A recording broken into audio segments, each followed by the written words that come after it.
Hello दोस्तों, आज की क्लास में हम लोग जल मंडल के बारे में, इसको हम लोग कहते हैं हाइड्रोस्फीयर। हाइड्रोस्फीयर के बारे में आज हम लोग जानेंगे हाइड्रोस्फीयर क्या होता है। तो सबसे पहले पृथ्वी पर अगर ये बात आपको मालूम होनी चाहिए कि पूरे पृथ्वी पर 71% भाग पर आपका पानी है, जिसमें आपका 97.5% जो है आपका वो खारा पानी है, जिसको हम लोग कहते हैं सैलिनिटी वाटर। इसमें लवणता पाई जाती है जहाँ से नमक बनता है। और उसमें 2.5% 2.5% जो हमारा जल है वो मीठा जल है, जो स्वच्छ जल है। सबसे बड़ी बात है कि महासागर जो जलमंडल का सबसे बड़ा भाग होता है, हम उसको महासागर बोलते हैं।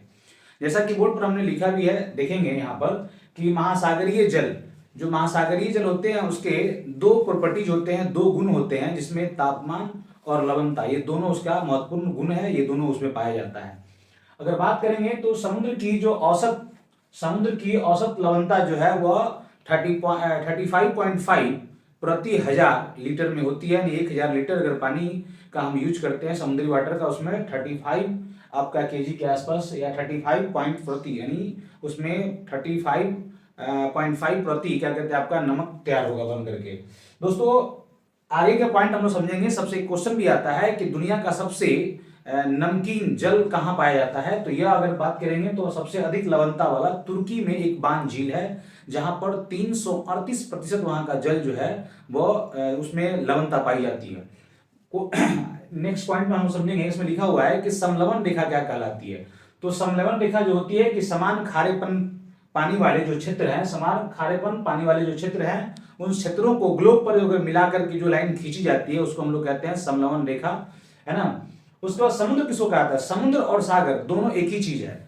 समुद्र और सागर दोनों एक ही चीज है। जलमंडल के उस बड़े भाग को, जलमंडल के, जैसा कि हमने लिखा भी है कि जलमंडल के उस बड़े भाग को हम समुद्र कहते हैं जो तीन तरफ जल से घिरा हो और एक भाग उसका स्थल भाग से मिला हुआ हो, उसको हम उस तीन तरफ जल में एक भाग उसका आपका महासागर से मिला हुआ रहता है और दो भाग उसमें जल से एक दूसरे आपका समुद्री भाग से जुड़े हुए रहते हैं, उसी को हम लोग क्या कहते हैं, समुद्र कहते हैं। और खाड़ी जो होता है, खाड़ी उस क्षेत्र को कहा गया, उस भाग को कहा गया है कि समुद्री जल का पानी, समुद्री जल का समुद्री जल का पानी स्थल क्षेत्र में प्रवेश करना, समुद्री जल का पानी स्थल क्षेत्र में प्रवेश करना, उसको हम लोग खाड़ी बोलते हैं। जैसे बे ऑफ बंगाल, जैसे आप कह सकते हैं, आप यहाँ इसको ऐसे समझेंगे कि समुद्री जल का पानी जो है वो आपका जल क्षेत्र में आकर के प्रवेश कर जाता है और प्रवेश करने के बाद जो जल क्षेत्र बनता है उसी जल क्षेत्र को हम खाड़ी कहते हैं। जैसे मन्नार की खाड़ी है, बंगाल की खाड़ी है।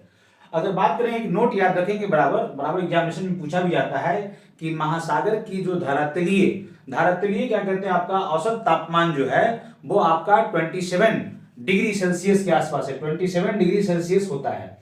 और एक बात और याद रखेंगे इसमें कि महासागर को चार भागों में बांटा गया है। जैसा कि हमने बताया भी है कि जलमंडल के सबसे बड़े भाग को महासागर कहा जाता है। तो महासागर हमारे चार हैं, उस चार में एक का नाम आता है प्रशांत महासागर, अटलांटिक महासागर और हिंद महासागर, इसको इंडियन ओशन भी कहा जाता है, और एक आर्कटिक महासागर।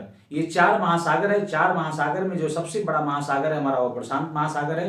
प्रशांत महासागर पूरे पृथ्वी पर 1/3 भाग में फैला हुआ है, जिसमें मतलब पूरे जलमंडल में 1/3 भाग पर यह अकेला फैला हुआ है। इसकी जो शेप है वो ट्रायंगुलर शेप में है, इसकी आकृति जो है वो त्रिभुजाकार है ना। इसकी औसत गहराई लगभग क्या कहते हैं आपका 7300 मीटर के आसपास है। उसी प्रकार अटलांटिक महासागर के बारे में जानेंगे तो अटलांटिक महासागर जो है यह आपका एस आकार, अंग्रेजी के एस आकार के अक्षर के जैसा इसका शेप है और यह 1/6 भाग में फैला हुआ है पूरे पृथ्वी पर। दोस्तों अगर इस तरह की वीडियो आपको अच्छी लगती है तो इसको लाइक शेयर सब्सक्राइब जरूर करें।